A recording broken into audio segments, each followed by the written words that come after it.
Grazie, un saluto innanzitutto a tutti voi. Questo peraltro è anche un orario infelice, quindi insomma la vostra presenza testimonia, ecco, l'attenzione per, non solo per le scelte che dovete operare e in piccola parte sicuramente anche vi ringrazio per il fatto che siamo qui a salutarci, ci sono anch'io. Il tema della cultura è un tema delicato in Italia perché come lo tocchi ti ritrovi già con gli schieramenti, no? Cioè adesso, anzi, il cavallo di battaglia di questa destra del governo, di questo centrodestra, è che in Italia ormai c'è un'egemonia culturale della sinistra da anni e quindi loro tutto quello che fanno è semplicemente riconquistare degli spazi che sono stati egemonizzati. Ma la cultura, vedete, non è un problema di lotta di potere, perché quella non è cultura, quella è bieco, voglio dire, tentativo di costruire anche sul piano culturale un'egemonia di potere, uno scontro di potere e una sopraffazione. La cultura è il libero dibattito delle idee, la cultura è il libero confronto, tante iniziative teatrali, spettacoli, culturali, conferenze, che soprattutto, permettetemi, in una terra come questa, che non offre grandissime opportunità rispetto ad altre, diventa anche un'occasione di riscatto. Io ho avuto, sin da quando mi sono trasferito dalla Puglia, io sono stato anch'io un emigrante, tra virgolette, perché mi sono trasferito dalla Puglia a Roma per l'università e poi sono rimasto a Roma. E durante già il periodo universitario ho avuto tantissimi amici che dalla Calabria venivano per un riscatto di vita culturale e professionale e ho sempre visto in tante amiche e amici calabresi una grande attenzione, la grande consapevolezza che è anche attraverso la cultura che tu riesci a riscattarti di alcune condizioni di partenza che ti svantaggiano.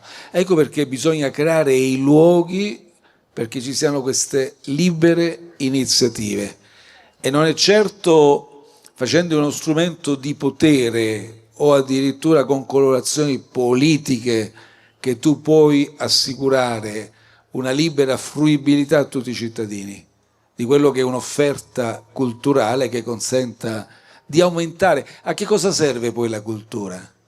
A renderci tutti cittadini consapevoli. Questo è liberi. Maturare una consapevolezza. Quindi in territori peraltro in cui addirittura il voto è condizionato, in cui c'è un sistema clientelare che non rende il voto libero, la cultura diventa ancora più importante che possa svilupparsi liberamente. E io faccio anche un ragionamento, lo dico qui a Doris, che ha già avuto un'esperienza qui, si è assunto una responsabilità in passato, quindi voi la conoscete meglio di me, perché ha fatto qui il sindaco e poi anche per 2 volte, certo, e poi anche ha avuto un'esperienza parlamentare importante. La vera differenza, vedete, tra chi governa, e lo dico anche alla luce dell'esperienza di governo come Presidente del Consiglio, che ho fatto personalmente, è tra chi ascolta e chi non ascolta. Primo punto. Oggi abbiamo una Presidente del Consiglio che non ascolta. Oggi abbiamo una Presidente del Consiglio che autoproduce dei video in cui racconta una realtà che solo lei vive nella sua fantasia, o forse una realtà che condivide tra lei, i suoi familiari e una piccola cerchia di sodali di partito e di amichetti che hanno sistemato. Perché il resto della realtà è ben diverso, perché lo dite voi quando vi incontro, quando vi guardo negli occhi e mi raccontate le vostre storie, lo dicono i dati dell'Istat, dove c'è un paese che è in sofferenza economica, sociale, quindi oggi vantarsi un Presidente del Consiglio o chi ha responsabilità del governo che dice pubblicamente, estrae qualche dato di comodo e dice che va tutto bene, secondo me ha già di partenza un atteggiamento irresponsabile, perché tu Presidente del Consiglio la prima cosa che devi fare è cercare di capire tutte le criticità del paese e non negarle e poi semmai dire con linguaggio di verità: care cari concittadini, qui la situazione è difficile, abbiamo degli ostacoli, possiamo fare questo, possiamo fare quello, ma in modo che sia un linguaggio e una comunicazione autentica, non che neghi la realtà avvalendoti, lo devo dire, di un sistema mediatico di cortigiani. Secondo punto, quindi non negare la realtà, anzi hai il dovere di andare a guardare i problemi e cercare di risolverli, perché se no non li risolverai mai. Secondo punto, è il modo di governare, è l'atteggiamento. È importante, vedete, confrontarsi sempre. L'ascolto è fondamentale, ascoltare tutti. E come li ascolti? Li ascolti singolarmente, li ascolti se scrivono le lettere ai giornali di protesta, quei pochi giornali che le pubblicano attualmente, li ascolti perché ci sono delle associazioni dei cittadini, ci sono i comitati dei cittadini, perché spesso sorgono spontaneamente, quindi più spontaneamente sorgono da un certo punto di vista meglio è, piuttosto, e poi ci sono i canali istituzionali, gli incontri diciamo più ufficiali. Se tu non hai questa modalità di governo del territorio, della comunità, sapete che succede? Che anziché sentire i comitati dei cittadini che sorgono spontaneamente, ti chiudi nelle segrete stanze per confrontarti con i comitati di affari. E quella è un'altra cosa. È un'altra cosa. Quindi, in conclusione, comitati e comitati. Sia i comitati dei cittadini, che ti prospettano problemi reali, che ti chiedono di riaprire un teatro, che ti chiedono di promuovere iniziative culturali, che ti chiedono di sostenere delle attività culturali, dei progetti che possono essere di utilità pubblica, no ai comitati di affari, dove ci si chiude e dove non si fanno gli interessi collettivi, ma ci si guarda bilateralmente e si dice: a te che ti serve? A me mi serve che tu mi realizzi questo progetto perché ho questi terreni, a me mi serve che mi realizzi questo perché ho dei cantieri che possono entrare in gioco e posso lavorare e guadagnare. E il politico di turno dice: sì, te lo faccio, ma tu poi mi finanzi la campagna elettorale, ma tu poi mi devi aiutare perché io devo consolidare il mio consenso. Ecco, quella è una distorsione, perché e succede, guardate, che dappertutto. Qui c'è una presenza della malavita organizzata, dell''ndrangheta che si fa sentire, ma guardate che la malavita organizzata è dappertutto, è anche al nord. E io che giro il territorio è dappertutto, perché la malavita organizzata è dovunque ci sono i soldi, dovunque c'è occasioni di profitto.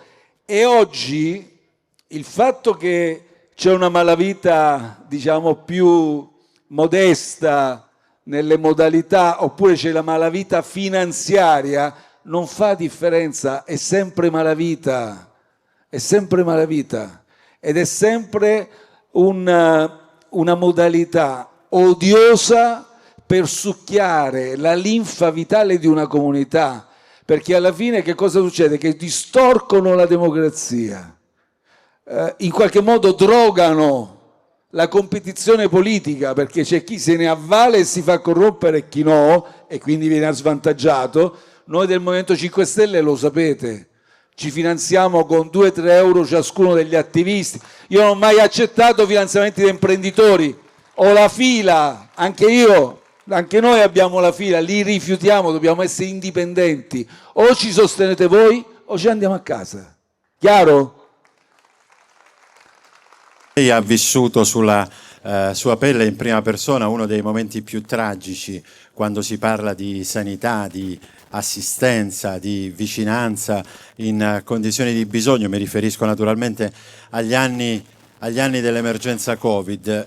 Recentemente tutta questa discussione intorno alla sanità si è ridotta ad un confronto sulle percentuali in rapporto al PIL, eccetera, eccetera. Questa esperienza dell'associazione Gedeone ci dice che naturalmente l'approccio deve essere ben più complessivo. Va bene tutta la discussione sugli ospedali, sull'organizzazione della medicina territoriale, ma insomma l'argomento è maledettamente più complesso.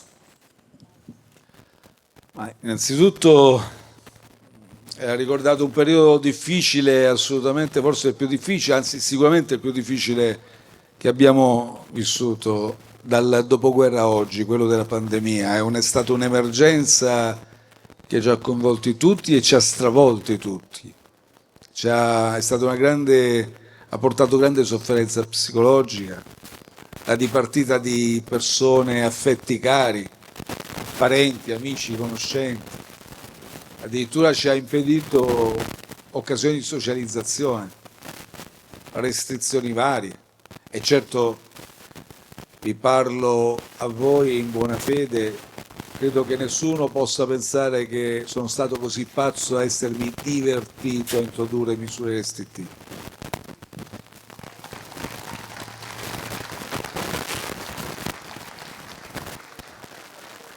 Le occasioni di inclusione. Una comunità per ragioni astratte, ideali e concrete non vive bene se non vengono tutti messi in condizione di poter partecipare alla vita della comunità. Questo è un principio fondamentale. È un principio che è scritto nella nostra Costituzione. L'articolo, vi confesso, che io ritengo più bello, più profondo della nostra Costituzione, per me è l'articolo 3.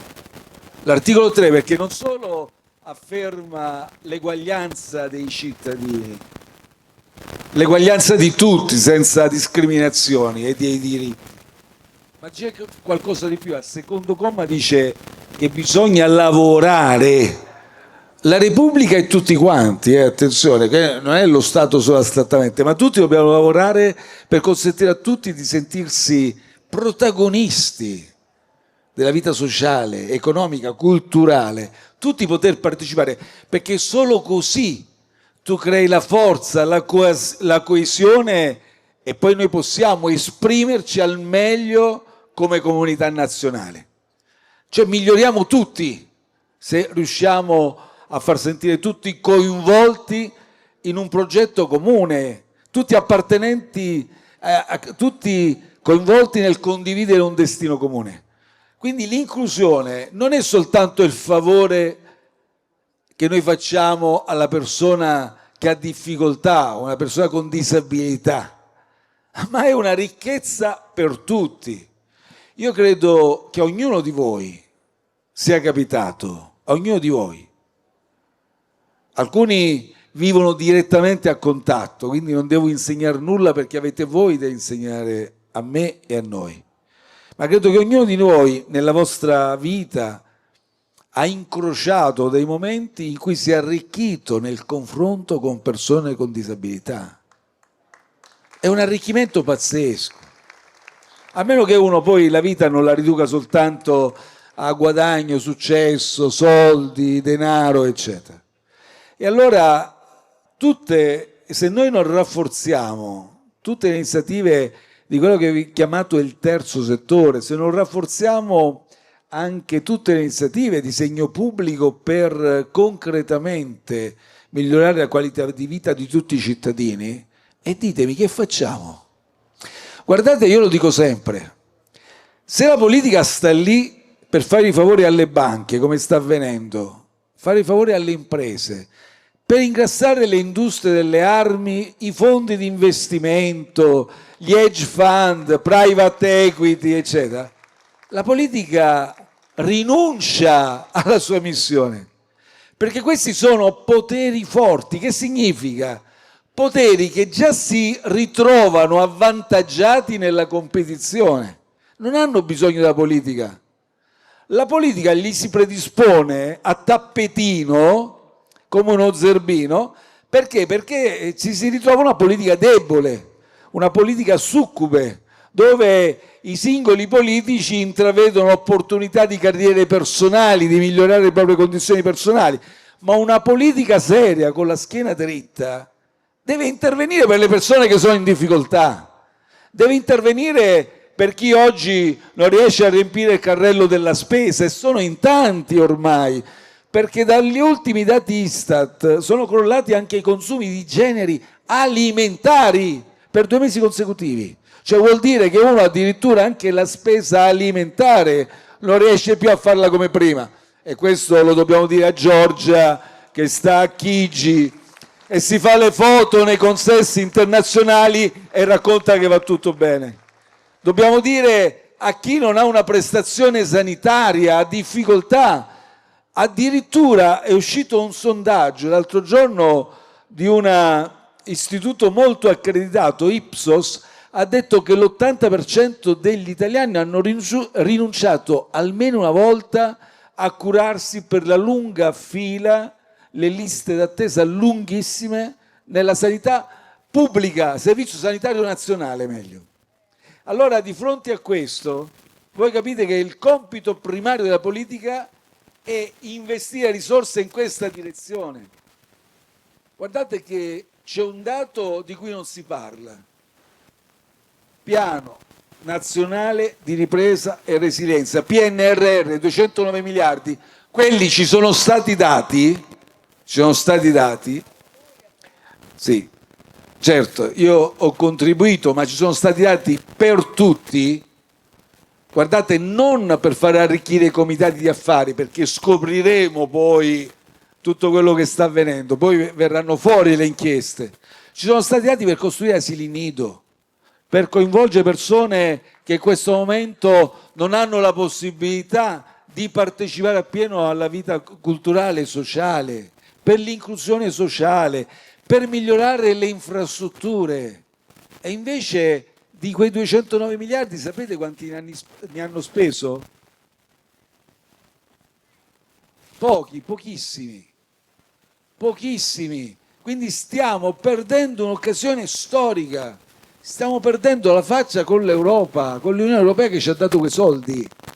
È altro che il recupero della credibilità. La credibilità te la giochi lì, se fai e realizzi tutti quei progetti. Ecco allora che per noi sono fondamentali. Per esempio un progetto che a me sta molto a cuore è quello per istituire la figura del caregiver, perché parlando di persone con disabilità, voi lo sapete benissimo che alla fine, oggi, se non ci fossero i parenti stretti, i familiari stretti, il genitore di turno, il fratello, la sorella che si sacrifica, non si andrebbe da nessuna parte. E io mi metto nei panni di un genitore che dice: quando non ci sarò io, di mia figlia, di mio figlio, che ne sarà? Ecco perché questo è un progetto che sta particolarmente a cuore al Movimento 5 Stelle, riconoscere la figura del caregiver, istituzionalizzarla e dare la possibilità, ovviamente attraverso questo riconoscimento, nel momento in cui il genitore che di fatto fa il caregiver non ci sarà più, di poter trapassare questo testimone di solidarietà e di umanità a un'altra persona. Sicuramente credo che sia opportuno andare a votare l'8 e il 9 giugno. Comunque la si pensi. Andare a votare perché, vedete, non ci sono tante occasioni per esprimere un voto libero. Pensateci, il referendum è l'occasione in cui uno può liberamente esprimere un voto senza che il parente da sistemare, l'amico, il candidato venga lì a romperti le scatole e a condizionare il voto oppure addirittura a pretendere di controllartelo. Quindi se voi rinunciate ad andare a votare, e poi non ci dobbiamo lamentare, è un'occasione fondamentale. Oggi chi riveste un incarico pubblico, un'istituzione pubblica e dice non andate a votare, significa che non vi vuole i cittadini, vi vuole i sudditi, perché come si fa a dire non andare a esercitare il diritto democratico? Poi lo sapete come la pensiamo noi del Movimento 5 Stelle, io in particolare, e abbiamo parlato prima di sicurezza, c'è addirittura un quesito, poi uno la può pensare cotta, cruda, ma scusate, c'è un quesito sulla sicurezza dei luoghi di lavoro. È un quesito che prende atto di una realtà. Ci sono di media 3 morti per quanto riguarda il luogo di lavoro, nelle fabbriche, nei cantieri, al giorno. Significa una media di 1.000, 1 migliaio di famiglie all'anno si piange i morti in occasione del lavoro. E lì si interviene a chiarire con quel quesito che, attenzione, quando c'è un appalto, un subappalto, lì si crea un regime di responsabilità, si nascondono le responsabilità, bisogna chiarirlo. E voi sapete che in luoghi ad alta infiltrazione, a rischio di alta infiltrazione mafiosa, appalti, subappalti, no, sapete bene, non vi devo dire nulla. Come si fa a non votare sì a quel quesito? Poi ce n'è un altro che dice che, attenzione, il contratto di lavoro a tempo determinato, part-time, oggi c'è in Italia un esercito di 6 milioni lavoratrici e lavoratori part-time a tempo determinato. Non è che dice che non puoi fare più il contratto a tempo determinato, però introduce un principio che è quello che io ho affermato quando eravamo Presidente del Consiglio col Movimento 5 Stelle. Vi ricordate il decreto dignità? Deve essere l'eccezione, me lo devi giustificare, devi introdurre una causale, poi te lo faccio fare. Però non puoi pensare che mi precarizzi a vita senza nessuna giustificazione, senza manco nessuna causale. E così via.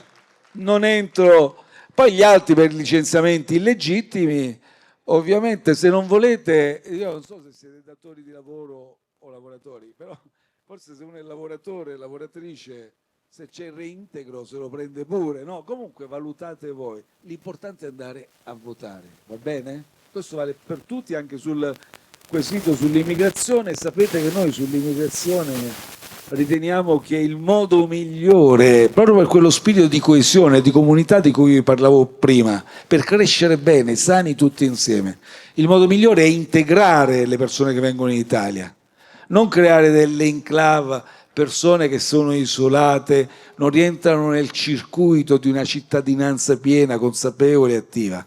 E allora il modo migliore per noi per integrarli è, nel caso di ciclo scolastico, farli completare, incentivare a mandare i figli a scuola un ciclo scolastico. Dopo 5 anni di un ciclo scolastico tu conosci qualcosa della nostra cultura, non rimani più un corpo estraneo rispetto a una comunità nostra, nazionale, ti confronti conosci la nostra Costituzione, conosci un po' della nostra storia, parli anche un po' la nostra lingua, quindi è il modo migliore automatico per acquisire la cittadinanza. Sapete che questo quesito poi prevede da 10 a 5 anni, così per il semplice scorrere del tempo.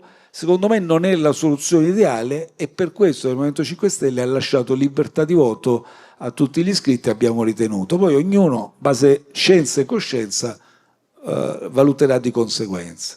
Detto questo, permettetemi una considerazione finale, perché non posso non, anche perché ho visto che ci sono qui dei cartelli, delle persone che esprimono una sensibilità che ogni giorno, ogni ora che scorre ci richiama a un senso di grande responsabilità. Noi non possiamo qui negare il fatto e far finta di nulla, ritrovarci. Oggi forse la questione più seria che stiamo affrontando sul piano politico a livello nazionale e internazionale è quello del piano di riarmo, cioè c'è una follia collettiva europea che la nostra Meloni ha contribuito ad alimentare, cioè è andati in Europa, se ne è ritornata con un patto di stabilità che ci impone tagli per 13 miliardi l'anno, sanità, scuola, formazione, lavoro, aiuti alle imprese.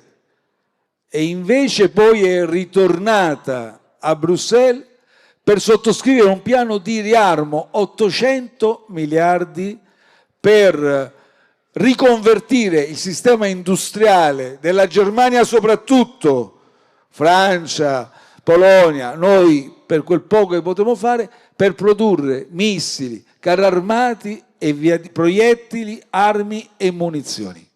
Allora io dico, stiamo vivendo una follia collettiva Dicono che non ci sono i soldi, ma poi creano un piano da 800 miliardi, ma non c'è neppure il progetto di una difesa comune. C'è soltanto l'obiettivo, conclamato poi in particolare dalla Germania. Merz ha dichiarato: noi diventeremo la più grande potenza militare europea. Vogliono recuperare 80 anni di storia. Ma noi la storia non ce la dimentichiamo. Noi la storia non la dimentichiamo. Lì adesso in Germania, dai sondaggi, c'è un partito AfD primo nei sondaggi. Adesso stanno discutendo se è un partito fuorilegge o meno. Io sono sempre suggerirei di fare attenzione a mettere fuori legge un partito che ha il 26% di consenso. Però un problema quel partito lo pone, perché ha un'ideologia costruita sulla violenza, sulla sopraffazione, estrema destra. Vogliamo riarmare la Germania e distruggere tutto quello per cui abbiamo lavorato fin qui. Noi ci abbiamo messo decenni. Vi ricordate la comunità della ceca, del carbone, dell'acciaio, piano piano? Abbiamo costruito tutto piano piano nei decenni per costruire un'Europa simmetrica, un mercato comune europeo, perché tutti potessero partecipare senza troppe asimmetrie.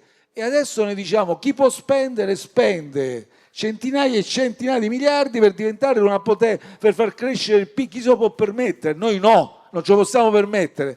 Chi se lo può permettere? La Germania, grande capacità di spesa finanziaria, fiscale, spende centinaia e centinaia di miliardi per diventare una superpotenza militare. E poi che ci facciamo con tutte quelle armi? Che ci faremo? Poi alla fine la guerra la faremo, perché con tutte queste armi se no a che servono? Come facciamo a giustificare che abbiamo speso tutti questi soldi in questa direzione se poi non servono queste armi? Capite la follia? Le abbiamo già vissuti questi momenti di follia storica, non li dobbiamo più rivivere. Quindi vi prego, accompagnateci in questa battaglia. Stop al piano di riarmo. Vogliamo soldi per la sanità, per l'istruzione, per la scuola. Uno strumento grande, prima parlavamo di inclusione, sono attività teatrali, spettacolo, le attività sportive. Ma riempiamo e rafforziamo le nostre scuole, teniamole aperte sino a sera, laboratori linguistici, informatici, palestre, attrezzate dove i nostri ragazzi anche a sera possono andare a fare sport. È questo che ci serve, non armi su armi che prima o poi dovremo utilizzare. E ancora concludo, non possiamo mai ritenerci non coinvolti in un progetto che si sta sviluppando non in una manciata di ore, in un giorno di orribile pagina della storia, ma mesi e mesi di sistematico sterminio. Stop al genocidio a Gaza. E guardate, se avete letto le agenzie oggi e avete sentito i telegiornali, c'è stato un terribile assassinio a Washington.